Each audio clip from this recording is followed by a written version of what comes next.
Straight ahead on 12 News, save it or tear it down. The next step Osseo is taking for its historic water tower. Then, mayors take a stand on local government aid. If you don't invest in certain things, you will pay more money. But first, the prosecution's star witness called to the stand in a Brooklyn Park triple murder case. 12 News starts right now. It was an emotional second day in the Eddie Mosley murder trial. Mosley is accused of murdering Delois Brown and her elderly parents at Brown's in-home daycare in Brooklyn Park. And today, the court heard from a key witness, the woman who dropped her son off at Brown's home the morning of the murders. Renee Bonneau is following the trial and joins us now with more. Renee? Mike and Alex, the witness said that when she saw Eddie Mosley in the courtroom today, she was 98% sure he was the man leaving Delois Brown's house minutes after Brown and her parents were shot to death.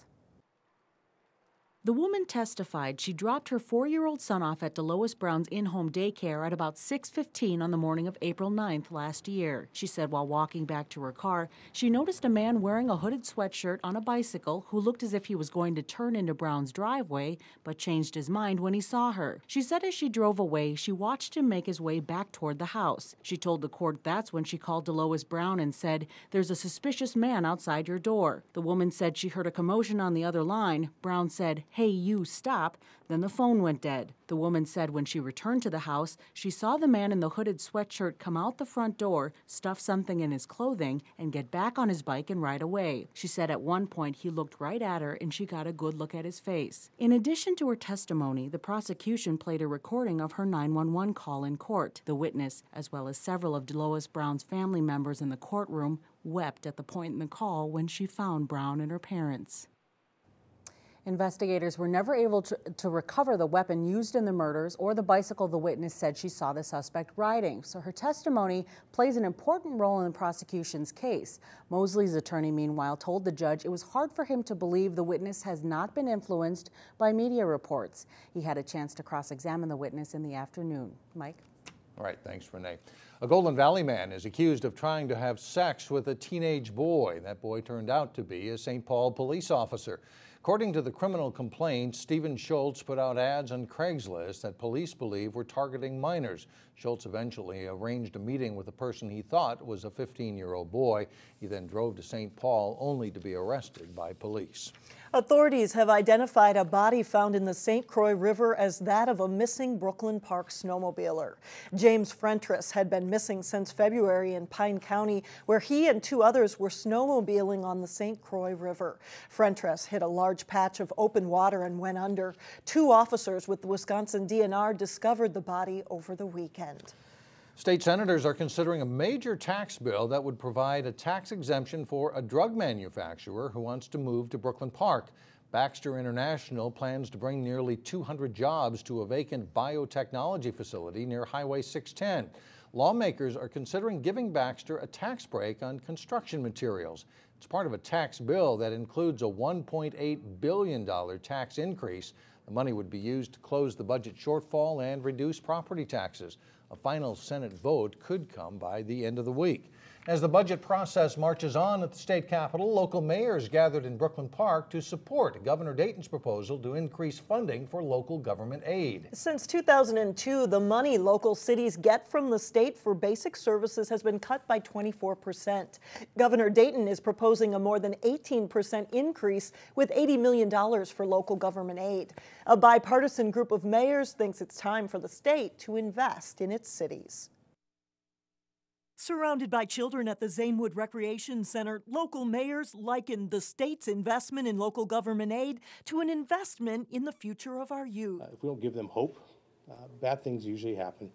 And bad things are always more expensive than good things. Cities like Brooklyn Park have long stopped counting on money from the state as local government aid has been cut 24% since 2002. And what Governor Dayton is proposing is an increase of 18.5% to begin to renew this partnership between cities and counties. At the Capitol, the proposed $80 million increase doesn't sit well with Republican Senator Warren Limmer, who believes cities need to be more self-sufficient. I think they should consider either raising taxes or cutting other expenses in order to make their budgets work. If you don't invest in certain things, you will pay more money. Brooklyn Park Mayor Jeff Lundy points to the city's investment in making Zanewood a full-time recreation center for area youth since 2009 as a leading factor in the city's overall decrease in crime. If we can stop crime before it happens, that saves the county money, that saves the state money. This group of bipartisan mayors says they cut budgets where they can, but they need the state to be a reliable partner in funding for the future. Reliable means at least sustainable funding so that when we invest in things, that investment is going to carry forward. Legislators are expecting to vote on the issue in the next month. Osseo has taken another step in deciding whether to keep its 98-year-old water tower. The City Council has approved spending $6,400 to fix a ladder connected to the tower. By fixing the ladder, it will allow an engineering team to inspect the tank and determine what kind of condition it's in. That'll give the City Council a better idea what it will cost to preserve it. The water tower has no function currently. It serves as a source of pride, though, for residents. Councilmember Bucky Hartkoff was the lone no vote against fixing the ladder. He compared the situation to Elk River, which chose to keep its water tower and now spends $18,000 a year to maintain it. Well, the Northwest Metro didn't see the 6 to 10 inches of snow that some predicted on Tuesday night. But a weather watcher in New Hope says it has been a record-breaking month. They got 4 inches here, and that's what we had overnight. And for the month, that's 22.7 inches, which makes this the most April snow we've had here, going back to the mid-50s. Steve Reckers says that beat the previous record by 5 inches. We also got more snow in April than any other winter month this year. The silver lining, of course, is this latest snowfall won't last long. Sun is very strong now. It's very close to what it is in the mid part of August. So in terms of the height of the sun and the power, it's very strong. So this won't stick around very long. Might even be gone mostly by the end of today and for sure by the end of tomorrow. Steve says we still haven't seen 60 degrees this year, and that's another record. When we do see it later this week, it will be the latest 60-degree reading ever. But we're ready for that 60-degree reading. Absolutely. Still ahead, a Plymouth man's battle with chronic fatigue. The root cause behind it and what can be done to treat it. Then later in sports, some lacrosse fun in the snow as Maple Grove tries to play on despite the weather. But first, it's your AccuWeather forecast.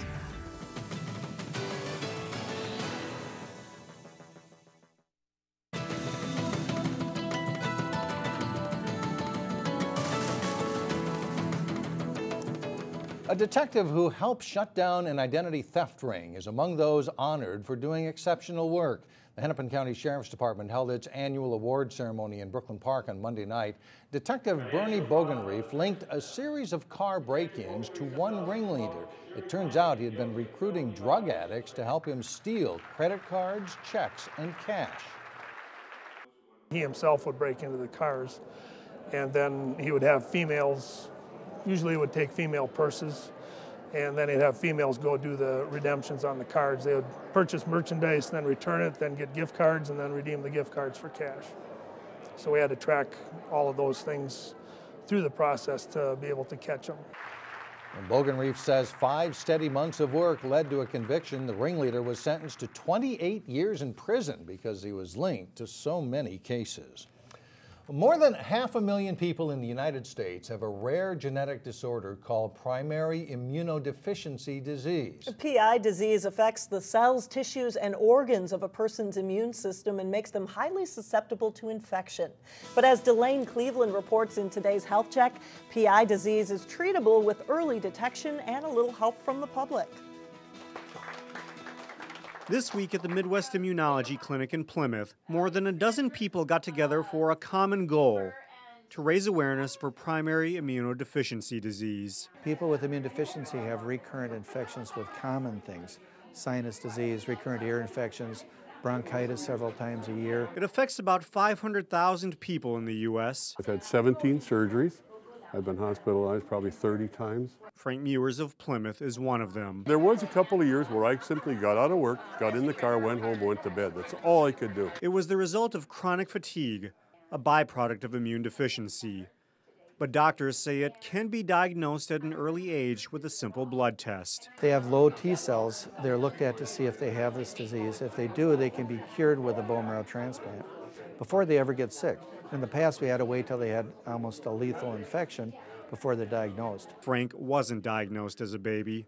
His treatment requires people to donate plasma. Just getting the word out that we want people to come out and donate plasma is worth a lot. If we don't have blood donors and plasma donors, we don't have a source of antibody to give these patients. Their life depends on it. It's a message this group wanted to get out as they braved the snow and cold to commemorate World PI Week. I was lucky enough to survive childhood and get into adulthood where they finally could come up with a treatment. Otherwise, that would have just been one more statistic. In Plymouth, Delane Cleveland, 12 News. Doctors say that since January in Minnesota, blood is drawn from a newborn baby's heel and tested by the Department of Health to see if they have PI disease. For more information, you can go to our website, 12.tv. Coming up, a survival test involving some really brave Wayzata High School students. But first, why the Hopkins boys tennis team is poised for a big season. We catch up with the Royals when we come back. John Jacobson with Sports Now, and with all these canceled games this spring, I suppose at some point you just say, we're going to go play anyway. It doesn't matter what the weather's doing. You get frustrated being inside, so you go outside no matter what the weather. I think that was the case Monday night. Our never-ending winter weather has spring high school teams and sportscasters a little frustrated. One local team wanted to get a game in pretty badly, so even blizzard-like conditions didn't stop them for a while at least. This was a scene at Maple Grove as the Crimson boys attempted to play the lacrosse match against Elk River. Maple Grove gets on the board. Jake Wilson to David Corazala, who scoops it out of the snow and puts it away. It's a little easier to see on the replays. He tucks it away here for a 1-0 Crimson lead. Later, Corazala is the setup man as he finds Jesse Bollinger alone in front for the goal. Maple Grove leads 2-0, but the game is called after just one quarter and will be made up May 21st. Presumably no snow that day. Across Fernbrook Lane in the Maple Grove Sports Dome, slightly better conditions from the Maple Grove and Elk River girls. Maple Grove starts strong. Number 23, Brittany Thronson, circles behind and comes out front to score for a 2-0 Crimson lead. From the free position, Emmy Leonard bounces the shot home for the Crimson. They lead 3-0. Michelle Lynch proves to be tough to stop. She beats the defense, and now she's alone in front to score. 4-1 Maple Grove. The next time, Lynch spins by the defender. Her shot is stopped, but she scoops up the rebound, flips it over her shoulder and in, and it's 6-1 Maple Grove. But Elk River makes a comeback. Off the dead ball, Emily Antony sends it to Mackenzie Perna, and the Elks pull within 9-7. Maple Grove gets what appears to be a key goal. Ashley LaPointe bounces the shot home to make it 11-9 Crimson. But it's not over yet. A turnover costs Maple Grove, and Aaliyah Balcher makes them pay. That goal makes it 11-11. And Elk River completes the comeback. Perna to Antony, back to Perna. Elk River, Roger Zimmerman rallies to win this one over Maple Grove at 12-11. The Hopkins boys tennis team is poised for a big season when they can finally get on the court. The Royals return much of last year's varsity squad, and they're ranked in the top 10 in the Class AA rankings to start the season. Being stuck indoors most of the time is tough, but the Royals are pretty fired up about this team. I mean, I'm pretty excited. Last year we had a pretty good season, and we lost, I think, 2 guys that actually started in the lineup. So we should have a pretty good year. Oh, I think I'm really excited. I think the team's really strong. We got one of the deeper teams I can remember having. I think we're good from the top to the bottom, so I think we're going to be a tough team to mess with. Well, there's no doubt Hopkins is good. There are many of the same teams around them are very good as well. They were eliminated in the Section 6AA quarterfinals last year by Minneapolis South. The competition in section play and in the Lake Conference is tough. But that's what the Royals need to make them battle-tested. I think we can be competitive against any Dyna or Wayzata, and I hope to just compete, see what we can do. Absolutely. You know what? The season is really for practice for the postseason, and we need to see how we're competing against those top schools. And we need to know the areas that top schools are kind of taking advantage of so we can get better.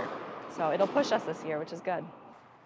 After a string of 8 postponements, the Royals are hoping to get matches in Wednesday against Mahtomedi and Friday against Minnetonka. And that's Look at Sports for today. And that could happen, according to the Friday, forecast. I think we'll will see. look That okay. could We'll happen. see about Wednesday. They're not going to play in that snow, though. No, they're not. Thanks, Right, thanks a lot. Well, still ahead, buckets of ice cream and some really determined Wayzata high school students. We'll explain when we come back.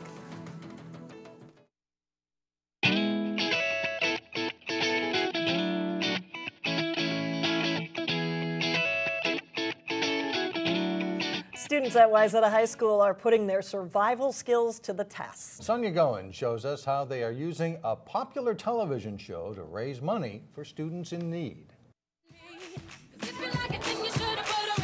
These 18 students are getting their groove on. It's all part of a survival challenge.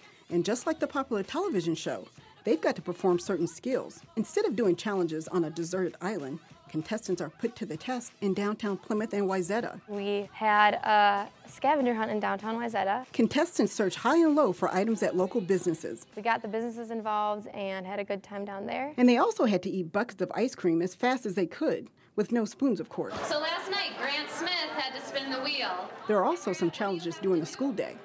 Read a love poem to somebody in here.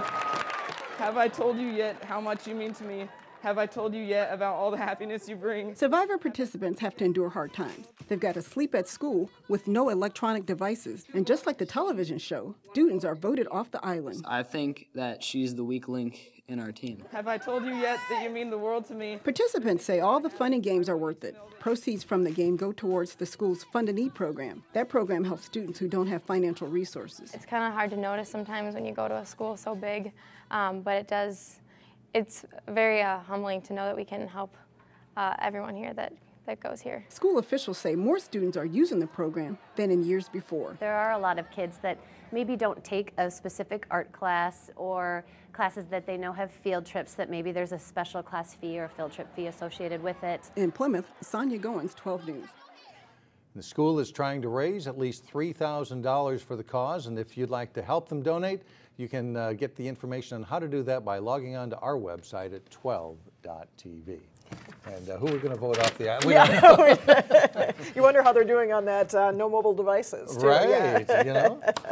John, you do have a couple of things coming We've up. got some tennis going on outside today. We'll have highlights of that, as well as some more lacrosse tomorrow. But no snow in lacrosse. Knock on wood. Yeah. All right, thank you, John. That'll do it. That's it for now. Thanks for joining us, everyone. We'll see you back here tomorrow at 4.